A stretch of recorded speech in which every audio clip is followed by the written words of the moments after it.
Hello. Mary, ఆ వచ్చిన తను ఏమైనా పిచ్చి పిచ్చి ప్రశ్నలు అడిగినా గమ్మునుండు. వాళ్ళ మీద రెచ్చిపోకు. ఏం పాపం చేసుకున్నామో ఏమో, ఏ సంబంధం పడితే ఆ సంబంధం చూడవలసి వస్తుంది. ఇట్స్ ఓకే అమ్మా, నేను చూసుకుంటాలే. మహా అంటే ఏమంటారు, కన్వర్ట్ అవ్వమంటారు, అంతేగా. అదే నా భయం. అయినా ఏముంది, ఇప్పుడు కులం మతం చూసుకుంటూ దాంట్లోనే లేవు. నువ్వు బాగుంటే చాలు. సరే అమ్మా, తను వచ్చారు, బాయ్. మేఘనా? హా అండి.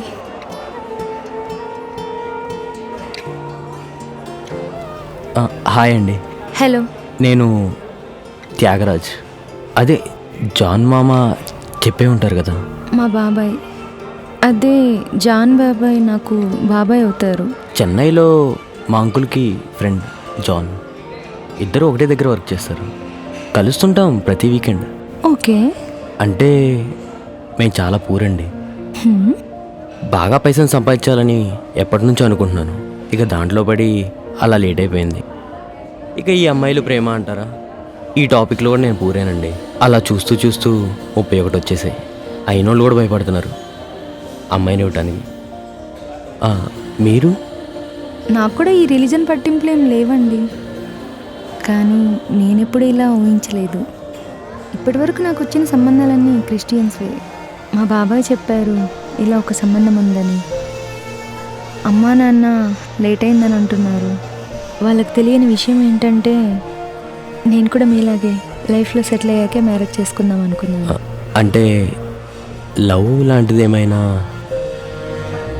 ఒక అబ్బాయిని ఇష్టపడ్డాను 4 years, కుదరలేదు.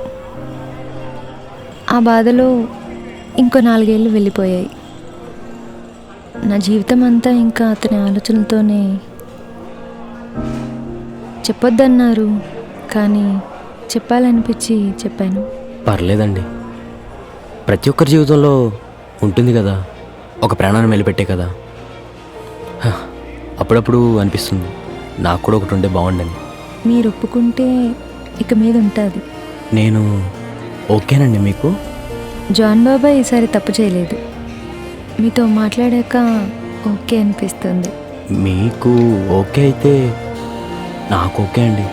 సరే, నాకు ఒక సెల్ఫీ కావాలి. షూర్ అండి.